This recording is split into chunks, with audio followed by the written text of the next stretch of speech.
Chairman's Reception with John Nardone, a former colleague of mine from Aegis. He was the former CEO of MMA, and then I most recently sat on his board for X Plus One, but I no longer do because X Plus One sold to Rocket Fuel 2 months ago. Right, 2 months ago for consideration of $230 million. Very, very exciting, very successful sale. We're both happy about that.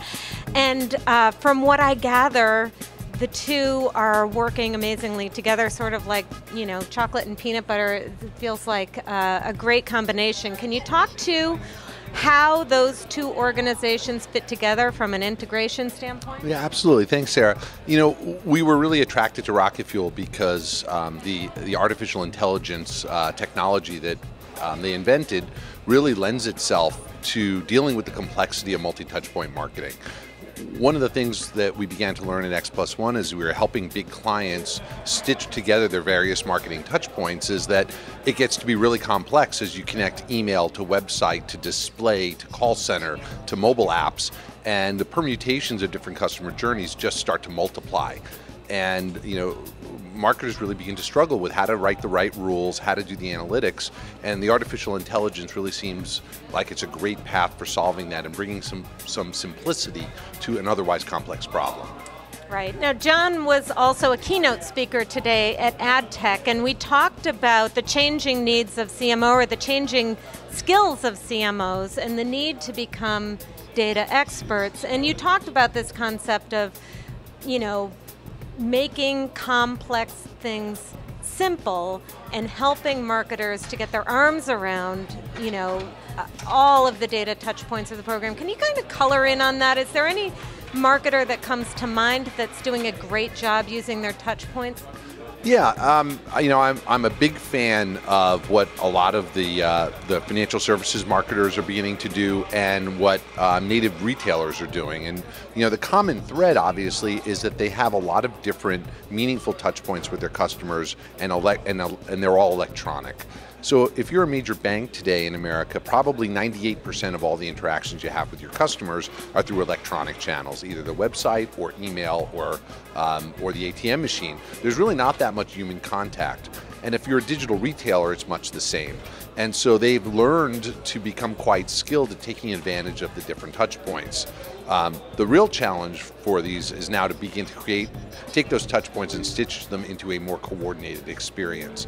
And so we're seeing our clients at Bluestem, for example, coordinate their emails through the site interactions and display to manage frequency across those touch points. We're seeing clients like Chase really begin to care about not overloading their customers with emails and controlling the emails that are going from the various business units. And those are things that are in the interest of both creating a better customer experience, but also not burning out the channels and abusing the channels. So it works for the marketer, and it works for the consumer. You know, I've heard it said data is still waiting for its Scorsese. And part of the issue, and I know going back, it kind of felt like, you know, the market was able to use a hammer and we had a sledgehammer at X Plus One, but we're kind of getting to a point, it feels like, where people are understanding how to use data and creating, I mean, are agencies creating for these automated, dynamically creative, optimized campaigns? Well, it's a great question, because marketers are still struggling with that. Agencies are not coming to the table with either the program ideas that are truly cross-channel and multi-touchpoint in nature, nor do they have the expertise to do the production and the creative and the execution of those multi-channel cross-touchpoint programs. And it's something clients are really struggling with. It's putting a lot of burden on the clients to sort of project manage multiple vendors to pull these things together. And quite honestly, it's opening up opportunities for people like Deloitte and Accenture to step into the void, where they bring a technology and program management expertise to put those programs together.